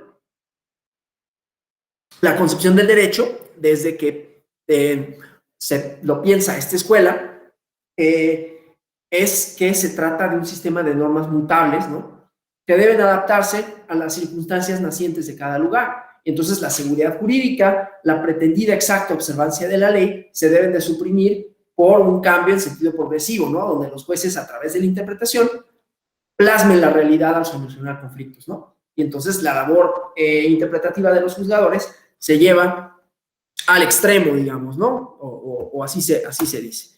Bueno, vamos a ver algunos problemas de interpretación, ¿no? La hermenéutica, ya viendo las escuelas, cómo observan los fenómenos. Sí nos va a dar tiempo, espero. Algunas manifestaciones de esto, ¿no? Entonces, como la hermenéutica supone un ejercicio interpretativo, ¿no?, y tiene su ejercicio una forma muy particular de relacionarse con el derecho desde diferentes aspectos, facilita los medios para que el jurista atribuya un sentido a la norma y a las demás partes integrantes del derecho, ¿no? Se relaciona con él por su epistemología, ¿no?, porque hace un análisis necesario de la constitución de la norma jurídica, de la concepción del derecho en general para alcanzar su fin, se relaciona con el derecho en cuanto a su ontología, ya vamos tomando los elementos teóricos que vimos, porque brinda elementos necesarios para que se aplique concretamente el derecho en una sociedad específica. Se relaciona con la ética, la deontología, con la lógica, con la metodología, ¿no? Entonces, interpretar supone una serie de técnicas, de cánones, que remiten siempre a una concepción ontológica, epistemológica, valorativa del derecho, ¿no? Entonces, esta relación de la hermenéutica con todos los aspectos del derecho no tiene que ser entendida de forma aislada, ¿no?, sino que es un conjunto y constituye una parte esencial de la teoría del derecho moderna y atiende a principios como la constitución, la manifestación óntica significativa del derecho y su aplicación práctica, ¿no? Entonces, los juristas, antes de aplicar el derecho, tienen una exigencia de comprender, de explicar el contenido de las normas, ¿no? Y en esta búsqueda del significado, del sentido del contenido normativo, hacen uso del ejercicio interpretativo, donde justamente el intérprete se encuentra con problemas que emanan principalmente de la manifestación de la norma jurídica por medio del lenguaje y del contexto en el que se pretende aplicar, ¿no? Como vimos, no fue ocioso todo lo que, bueno, como vemos, no fue ocioso todo lo que vimos de la relación filosófica con esto, ¿no? Entonces, dado que la norma jurídica se manifiesta por medio del lenguaje, ¿no?, se tiene que apegar a normas gramaticales que correspondan para la construcción de los textos y del significado de los mismos, ¿no? Entonces, además de estas normas gramaticales, también se tienen que considerar las reglas de la semiótica, hablando de símbolos, porque el texto que se entiende como un objeto físico que plasma por escrito la ley, no es lo único que se interpreta. También se consideran conductas, circunstancias, intenciones como signos, recuerden ayer que hablábamos de signos, con contenido significativo, ¿no? Entonces, bueno, algunos de los problemas, esto va a ser como mucho más rápido y mucho menos abstracto de lo que habíamos visto, algunos problemas de la interpretación jurídica, ¿no? Entonces, bueno, los voy a mencionar así de manera muy general. Hay problemas sintácticos, ¿no? La sintaxis, que es una parte de la gramática, de la semiótica, que estudia la relación de los signos y que persigue la coherencia, la forma en que se relacionan entre ellos, la forma en que son utilizados para construcción de significados. Y dentro de la gramática se hace referencias a los usos específicos de las palabras, ¿no? Que se entienden como signos igualmente, en la construcción de oraciones más complejas que transmiten significados, ¿no? En el caso de la semiótica, hay un libro complejo pero interesante de semiótica, el Tratado de Semiótica, que es famosísimo, de Umberto Eco, ¿no? Bueno, se los recomiendo, aunque tiene su grado de abstracción. Pero bueno, en el caso de la semiótica, hablamos de cualquier signo, no solo palabras, que son susceptibles de contenidos significativos, ¿sí? Ayer hablábamos de signos, ¿no? Y que vimos que eran muchos, pues. Entonces, esto nos lleva a preguntarnos, ¿no? ¿Cómo aplica en el desvelamiento, en la atribución de significado del contenido de las normas?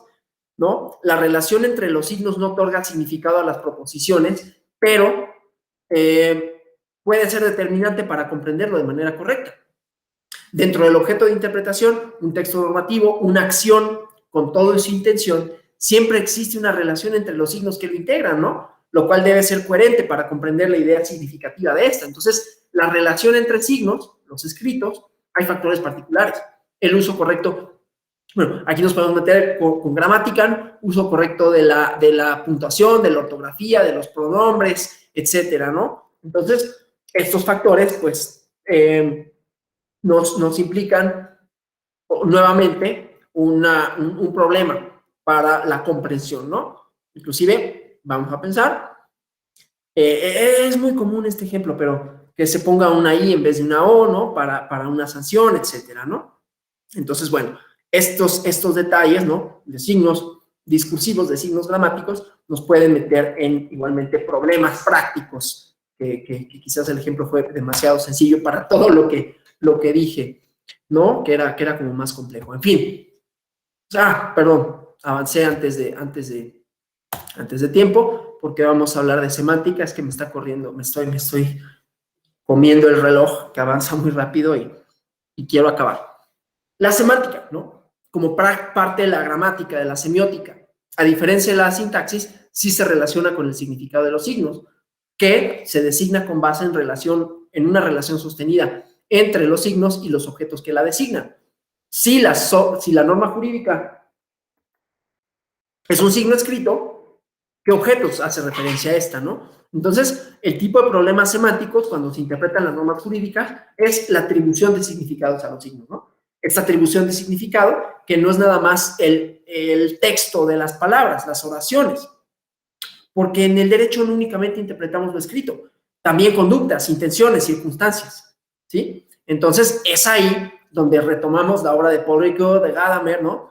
Que dan este giro a la noción de texto porque se entiende no solo como el signo escrito, sino también como todo un diálogo, toda una acción atribuible de significado, desde una visión semiótica, ¿no? Entonces, desde esta perspectiva, los problemas semánticos de interpretación pueden ser de dos tipos, ¿no? Referencia a vocablos utilizados en la estructura normativa, ¿no? La atribución de significado de las palabras y oraciones que integran la norma como proposición, que determinan características de la norma, ¿no? Para que se aplique el alcance territorial, la imperatividad, la generalidad y coercitividad, ¿no? Entonces, es así que en muchas ocasiones necesitamos, y además de esto, pues el contenido, como decía al principio, especializado, ¿sí? Que es lo que nos hace necesitar de peritos especializados para hablar de criterios, de términos, de enunciados que no son propios del derecho, ¿no? Entonces, bueno, otro tipo de problemas semánticos, ¿no? La ambigüedad en el lenguaje, la vaguedad en el mismo. Y pasamos, perdón, me estoy yendo así ya como súper rápido, pasamos, No, todavía no. Es que ya me estoy apurando. Pasamos a problemas pragmáticos, ¿no? Que como saben, la pragmática es una parte de la gramática y de la semiótica que se enfoca al estudio de los signos en relación con las personas, con los usuarios, y se interesa por cómo el contexto concreto en donde los signos son utilizados influye en la comprensión de su significado. Entonces, se reconoce así que existen palabras, acciones con posibilidades de ser entendidas dependiendo del lugar, del usuario y de las circunstancias en que se empleen determinadas oraciones, ¿no?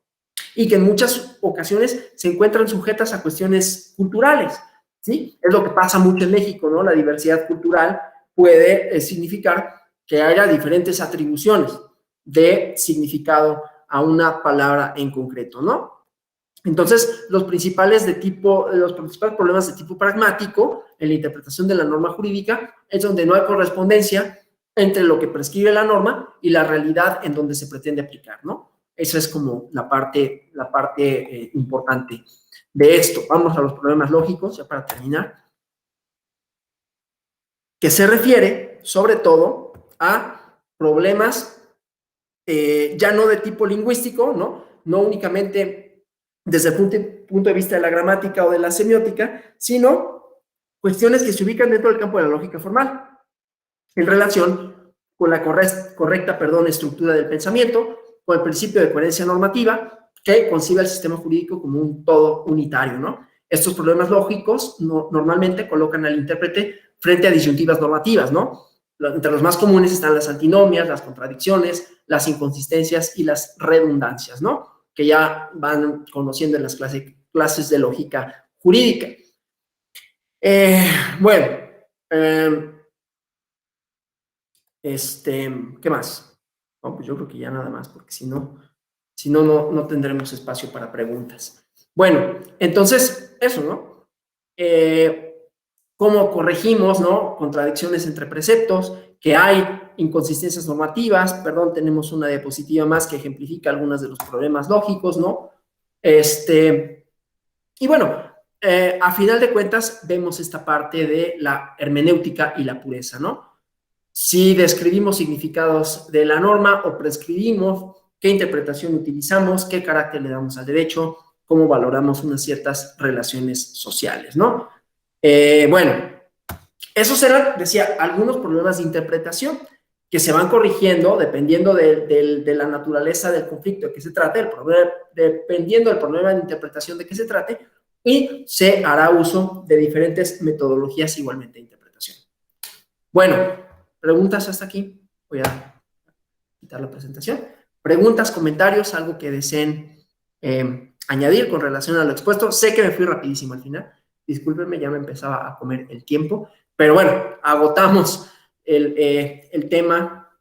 Y pues nada, espero que haya quedado como colmados sus intereses, que haya despertado, ¿no? Algún tipo de reflexiones y bueno, que quede claro bien cuáles son los antecedentes de la hermenéutica, ¿no? Cuáles son sus vinculaciones filosóficas, teóricas y después cómo se aplica en el derecho y cómo todo esto tiene un sentido tanto histórico como social y todos estos elementos que cristalizan en cómo se entiende que es el problema epistemológico fundamental, cómo se entiende un fenómeno jurídico, cómo se entiende una norma, qué alcances tiene, qué relaciones establece, delimita, configura, etc. ¿Preguntas, comentarios? Yo ya hablé muchísimo, como siempre. ¿Todo bien? ¿Quedó claro, más o menos? Bueno, pues espero que haya sido satisfactorio para ustedes todo esto, que fue mucha información, fue abstracta, pero pues que les haya brindado algunas herramientas. Sí, Isabel Martínez, por favor. Bueno, entonces, perdón, buenas tardes a todas y todos. Me queda la duda entonces de qué es lo que realiza el juez, porque, bueno, podríamos entender que realiza las dos, la hermenéutica jurídica y la interpretación jurídica, pero la interpretación jurídica, pues obviamente, como lo mencionó, se centra solamente en la interpretación del texto jurídico. Pero al final el juez, cuando se habla de las lagunas legales, pues tiene que buscar ese vacío, entonces pues tiene que ir a un contexto de buscar el método y entonces sería Exacto. hermenéutica. Pero también entiendo que dentro de las corrientes de todo esto que tiene que ver con la argumentación jurídica, se busca también blindar al juez, bueno, pues sí, valga la redundancia, se me fue lo que iba a decir, buscarlo de sus sesgos cognitivos. Y si existen sesgos cognitivos, pues sería difícil entablar un tema de hermenéutica, ¿no? Porque tiene que llegar a todos los elementos con el que la persona juzgadora tiene contacto, ¿no? Sí. Entonces, hasta ahí, ¿qué punto buscaríamos, pues se buscaría generar lo que veíamos en las primeras clases con usted, ¿no? O sea, hasta qué punto se hace ciencia la interpretación o la hermenéutica que realice el operador jurídico. Muy buena pregunta. No me hablen de usted, bueno, si quieren, pero me pueden hablar de tú y decirme Alonso, porque si no me hacen sentir importante y viejo, y no soy ni importante ni viejo, así que... En fin, a ver, la tarea del juzgador, claro, es doble. Hay una tarea de aplicación en donde puede haber una interpretación que no sea hermenéutica. La hermenéutica significa desentrañar el sentido de algo, cuando no tiene ¿no? Y vimos diferentes escuelas, claro, hay escuelas que dejan de tener vigencia, hay escuelas a las que se adscriben algunos juzgadores. La idea es que la interpretación sea excepcional, ¿no? O sea, que no sea para todos los casos. Pero la facultad interpretativa también significa que se pueda confrontar con algún otro texto, con algún otro texto jurídico que emana de relaciones sociales, ¿no? Y que funda relaciones sociales, que es lo que hace el juzgador cuando compara justamente el texto constitucional que establece una serie de principios, una serie de directrices con una norma secundaria y que decide inaplicarla. Ahí se está haciendo un ejercicio hermenéutico doble, ¿no? Porque se está estableciendo cuál es el contenido constitucional, cuáles son los principios que de este emanan y cómo el texto normativo que se decide inaplicar o que se dice que subsiste en su aplicación no se adecúa con esos principios, ¿no? Los tribunales constitucionales hacen una tarea hermenéutica más concreta, más evidente de la que la puede hacer un tribunal de segunda instancia, o perdón, un tribunal de primera instancia o inclusive de segunda instancia, ¿sí? Entonces, obviamente hay una preocupación porque la hermenéutica no signifique una arbitrariedad y algunas de las escuelas justamente eran acusadas de eso, la escuela histórica, por ejemplo, ¿no? Porque, bueno, pues con el argumento histórico, de acuerdo con los críticos de la escuela histórica, pues puedes decir cualquier cosa, ¿no? Cualquier cosa puede tener relaciones históricas si juega el elemento subjetivo, el elemento discursivo, de manera tal que la finalidad de la hermenéutica jurídica es proporcionar soluciones igualmente de derecho para conflictos en donde se valorarán una serie de relaciones políticas, es decir, sí va a haber un elemento subjetivo, respondiéndolo en términos de Bátimo o en términos de Gadamer o en términos de Rico. El elemento subjetivo no es necesariamente la arbitrariedad jurisdiccional, sino el momento en el que se pronuncia esa resolución, porque el juez tendrá que valorar también la realidad social en la que está inmerso un texto, ¿no? En la que está inmersa una resolución, ¿sí? Y para ello adoptará una técnica específica, que puede ser histórica, ¿no? Análisis histórico, puede ser un análisis gramatical, si hubiera una insuficiencia de ese tipo, un análisis pragmático, si no hay una relación entre signos y los resultados, y entonces entrará la labor creadora, digamos, de derecho, ¿no? No sé si con eso responda a la pregunta, pero entonces lo que tenemos es que hay una serie de técnicas que están ancladas a esta teoría que obviamente posiciona al juez como un encargado de develar el significado para aquellos casos en donde no esté claro. La labor interpretativa no es permanente, no es en todos los casos, ¿no? Hay labores de aplicación, como decía, en donde hay una interpretación de el hecho ocurrió de una manera, la hipótesis normativa dice otra y entonces se adecúa o no se adecúa. En el caso de la interpretación de la hermenéutica, lo que vamos a hacer es una comparación entre textos, pero que también son textos legales. Esos textos legales no están escritos en el vacío, digamos, ¿no? No son autorreferentes, o no siempre lo son. Hay interpretaciones sistemáticas, funcionales, ¿no? Que son formas de ver el fenómeno jurídico y digo, bueno, puedo entender el texto normativo en su integralidad y entonces ahí ya no necesito acudir a elementos exteriores. Entonces, es una labor que ahora sí que, dependiendo del caso de qué se trate, va a determinar si hacemos una tarea interpretativa y qué tipo de tarea interpretativa, dependiendo del problema con el que nos enfrentemos, ¿sí? No sé si respondí o nada más le di vueltas a un argumento y quedamos igual. ¿Sí? Sí, ¿Más o menos? muchas gracias. Confirmo lo No, que ¿de estaba qué? pensando. Gracias. Bueno, pues muchas gracias. Si no hubiera algún otro comentario, alguna otra pregunta, gracias por su atención, por su interés, por su asistencia. Reitero que espero haya sido de su satisfacción estos dos módulos, estas 4 clases que tuvimos, que no haya sido demasiado, no hayan quedado demasiado mareados después de escucharme tanto tiempo. Muchísimas gracias, de verdad. Hasta la próxima.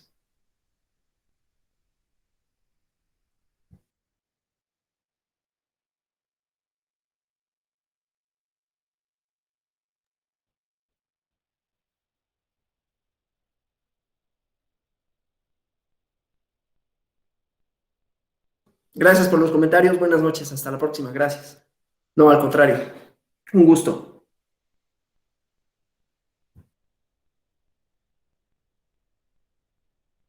Saludos igualmente.